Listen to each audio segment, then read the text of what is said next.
사모래 듣고서 베들레헴 가보니 나시나니 누군가 예수가 연나셨네.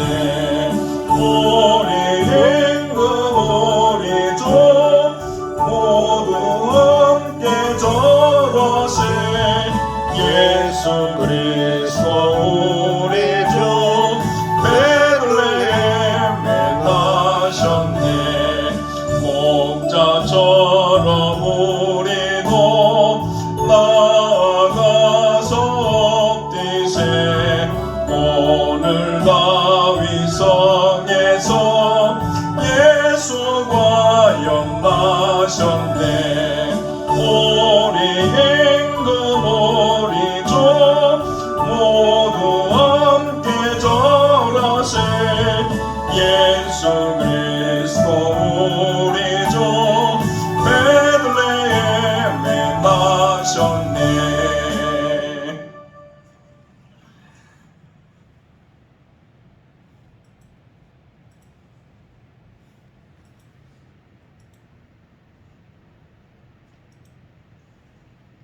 할렐루야.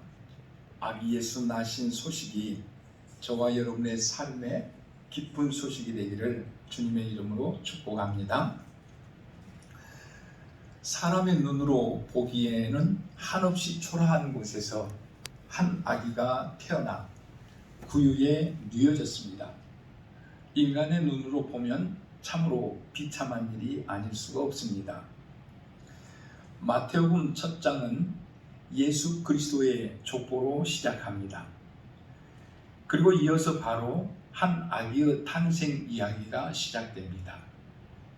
마태복음 1장 18절 말씀에 이렇게 기록하고 있습니다. 예수 그리스도의 나심은 이러하니라. 그의 어머니 마리아가 요셉과 약혼하고 동거하기 전에 성령으로 잉태된 것이 나타나더니 라고 말씀하고 있습니다. 이 말씀은 예수님 출생 이야기를 시작하는 데 있어서 매우 중요한 말씀입니다. 왜냐하면 예수께서 사람이셨다는 것을 증거하는 말씀이기 때문에 그렇습니다. 사실 예수님의 족보에 대한 기록 자체가 예수님에 대한 충분한 증명이고 증거입니다. 예수님은 아브라함과 이스라엘 백성들에게 가장 존경받는 다윗 왕의 후손으로 오셨습니다. 이처럼 예수님은 우리와 같은 인간의 몸을 입고 오셨습니다. 그것을 증거하는 말씀이 바로 이 말씀입니다. 또 한 가지 중요한 사실은 예수님의 육신의 아버지 요셉은 예수님이 출생할 때 아무런 수고를 하지 않았습니다. 예수님의 출생에 있어서 남성의 역할은 하나님의 성령께서 행하셨습니다. 그래서 많은 사람들이 예수님의 출생을 의심하기도 합니다. 마태는 예수께서는 우리와는 다르게 이 세상에서 삶을 시작하셨다고 분명하게 증거하고 있습니다. 이것을 왜곡시키거나 이것을 감추려고 하지도 않았습니다. 그래서 예수님에 대해서 증거했는데, 그러면 이 아이는 어떤 아이일까요? 말 구유에 누이신 그 아기는 도대체 어떤 아이일까요? 우리는 이에 대한 답변을 듣기 위해서 어디로 가야 할까요? 누구를 만나야 할까요? 신학자들을 찾아가서 물어야 할까요? 목사님들을 찾아다니면서 물어야 할까요? 예, 신학자들을 찾아서 물을 수도 있고 목사님들을 찾아가서 물을 수도 있습니다. 그런데 신학자들을 만나서 목사님들을 만나서 위험에 빠질 수도 있습니다. 왜냐하면 요즘은 신학자들도 이상한 이론을 전개하는 신학자들도 있고, 목사님들도 온전하게 예수 그리스도에 대하여 깨닫지 못하고 가르치는 분들이 계시기 때문에 그렇습니다. 어떤 예수님에 대해서 말하고 있을까? 어떤 분은 거룩한 예수님에 대해서 강조하시는 분도 계시고, 어떤 분은 신적인 예수님에 대하여 강조하시는 분도 계시고, 또 어떤 분은 예수님의 인간적인 면을 강조하신 분도 계십니다. 그리고 또 어떤 분은 예수님의 출생 이야기는 신화에 가깝다, 신화적인 이야기다 라고 이렇게 말하는 분들도 있습니다. 그래서 어떤 분을 찾아가서 만나야 할지 때로는 우리가 혼란에 빠지기도 합니다. 또 어떤 분은 이렇게 기도합니다. 오 주님, 우리를 신학적인 개념으로부터 구원해 주십시오 라고 이렇게 기도합니다. 왜냐하면 신학자들이 이론으로 하나님의 말씀을 왜곡시키는 일이 너무나도 많기 때문에 하나님께 그렇게 기도할 수밖에 없는 상황이 되었다고 하는 것입니다. 어떤 의견을 듣든지 좋습니다. 그런데 예수님에 대하여, 이 아기에 대하여 분명하게 깨닫고 분명하게 말씀을 알고 정리하는 것이 우리에게는 꼭 필요합니다. 왜? 예수님을 알아야만이 내 인생을 알 수 있고, 예수님을 알아야만이 하나님을 알 수 있고, 예수님을 알아야만이 하나님께서 약속해 주신 것들을 믿음으로 바라볼 수 있기 때문에 그렇습니다. 그래서 우리는 예수님에 대한 말씀을 알아야 하는데, 이 말씀, 이 아이에 대해서 어떤 생각, 어떤 이해, 어떻게 그분을 알 것인가 하는 것은 성경에 기록된 말씀들 속으로 우리가 들어가야 합니다. 성경에 기록된 말씀들에는 예수님께서 출생하셨을 때 이야기를 우리에게 아주 간단하게 증거해 주고 있습니다. 마태가 전하고 있고 누가가 전하고 있습니다.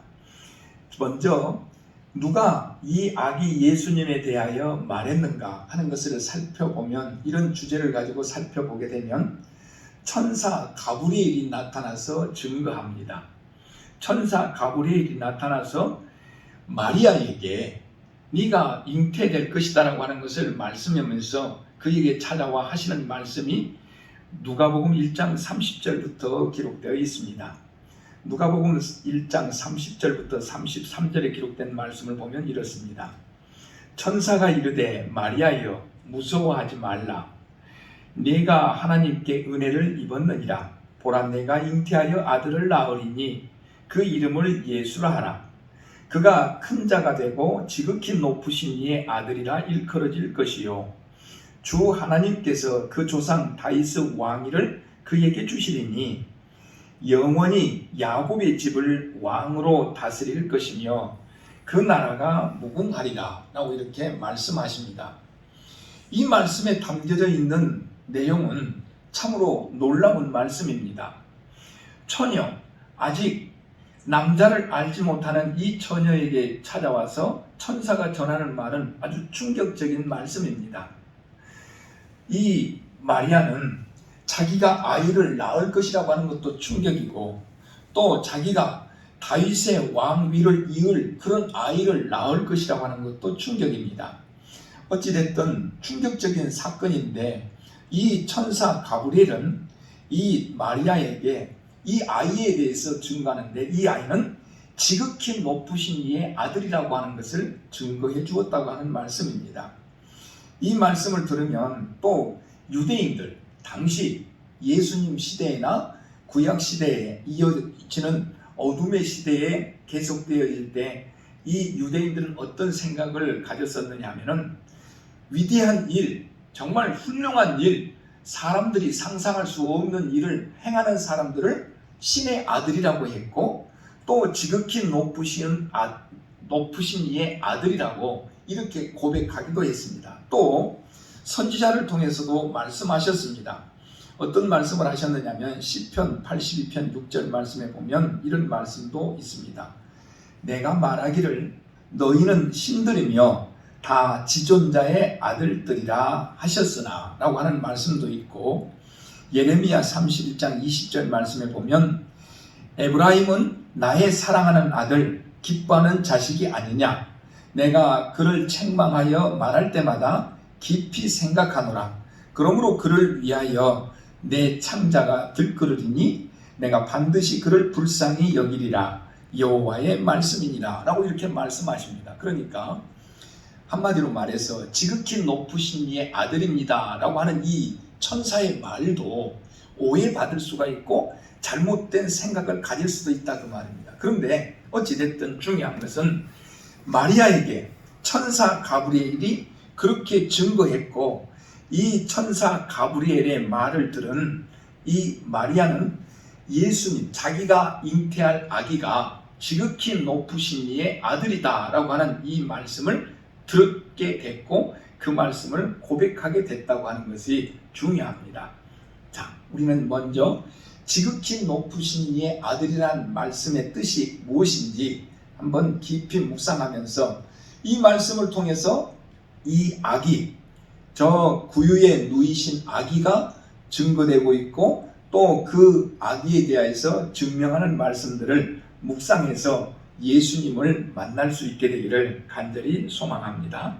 또 한편으로는 이 아기에 대해서 증거하는 말씀이 또 있습니다.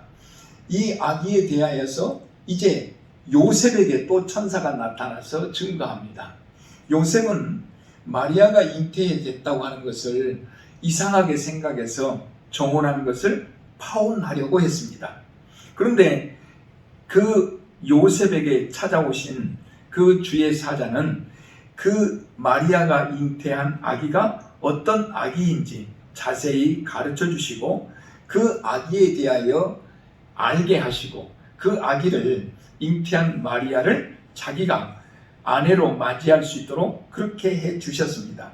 그래서 요셉에게 찾아오셔서 말씀하신 그 말씀 속에서 또한 우리는 하나님께서 아기 예수에 대하여 증거하신 말씀을 들을 수가 있습니다.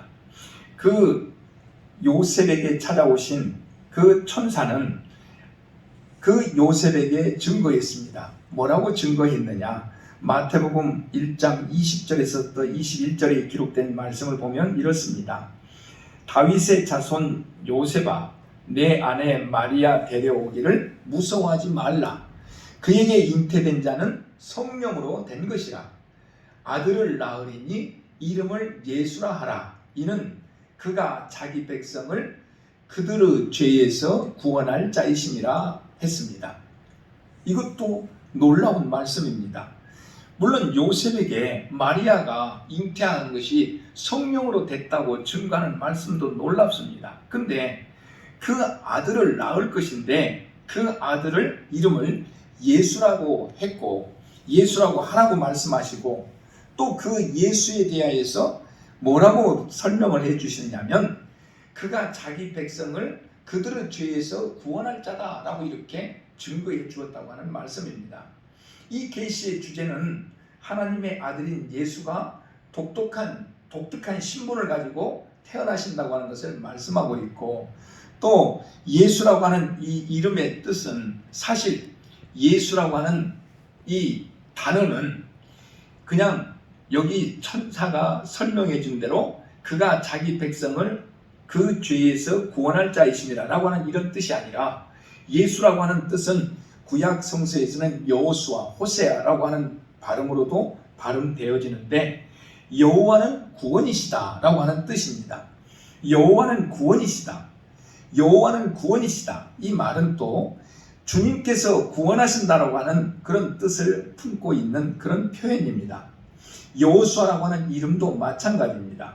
그래서 여호수아는 마태복음 1장 21절에 나오는 이름의 온전한 의미를 증거하는 말씀이기도 이름의 뜻이기도 하지만, 한편으로는 예수님의 이름, 예수, 이 예수라고 하는 이름의 뜻으로는 어울리지 않는 그런 표현입니다. 어찌됐든 천사가 아기에 대하여 그 이름을 예수라고 했고, 그 이름의 뜻을 설명해 주었는데, 그가 자기 백성을 그들의 죄에서 구원할 자이십니다 라고 이렇게 증거했다고 하는 말씀. 죄에서 구원할 자는 사람이 할 수 있는 것이 아닙니다. 죄에서 누군가 죄 지은 사람을 구원할 자는 사람이 할 수 있는 것이 아니라 하나님만이 하실 수 있습니다. 그래서 하나님께서 구원하신다, 하나님께서 죄를 사하신다 라고 이렇게 표현해야 맞습니다. 그런데 요셉에게 나타나서 이 마리아가 잉태한 아이, 또 성령으로 잉태된 아이는 그가 자기 백성을 그들의 죄에서 구원할 자다라고 이렇게 증거해 주었다고 하는 것입니다. 그래서 요셉은 그렇게 알았습니다.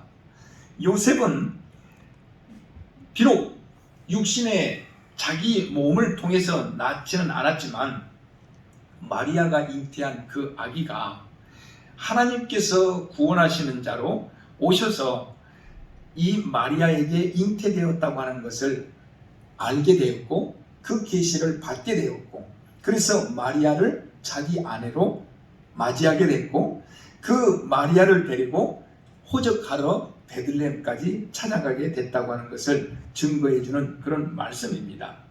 또 예수 이 아기에 대해서 우리가 듣고 우리에게 증거하는 증언은 누구에게 나타나느냐 하면은 천사들이 목자에게 나타나서 증거하는 말씀 가운데 있습니다. 목자들에게 나타나셔서 천사가 전해주는 말씀은 누가복음 2장 10절에서부터 11절에 있는 말씀에 기록되어 있습니다. 그 말씀에 보면 무서워하지 말라. 보라 내가 온 백성에게 미칠 큰 기쁨의 좋은 소식을 너희에게 전하노라. 오늘 다윗의 동네에 너희를 위하여 구주가 나셨으니 곧 그리스도 주시니라 라고 이렇게 말씀하십니다. 이 말씀도 너무나도 중요한 말씀입니다.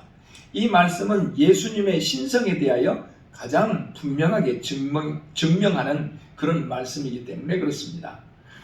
천사가 목자들에게 증언하여 말씀할 때 베들레헴에서 태어난 아기는 그리스도다, 주이시다 라고 이렇게 증거했습니다. 목자들은 그래서 그 아기에 대해서 소식을 듣고 그 아기를 만나러 가는데 그 아기가 어떻게 세상에 있을 것이고 또 어떻게 태어났는가 하는 것을 이 목자들에게 천사가 전해주는데 그 아기는 구유에 누워 있다라고 이렇게 말씀하고 있습니다.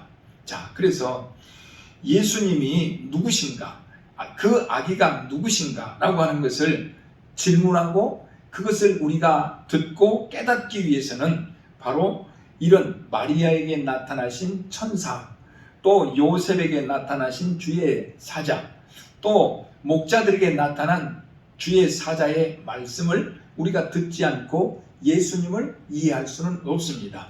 오늘 저와 여러분들도 이 천사가 전해주는 말씀을 각자 내가 들었다고 생각하고 한번 깊이 묵상하면서 이 아기에 대해서 예수님에 대해서 지금 오늘 우리가 기념하고 또 오늘 우리가 찬양하고 하나님께 영광을 돌리는 이 아기에 대하여 바르게 이해해 가는 그런 은혜가 함께하기를 간절히 소망합니다.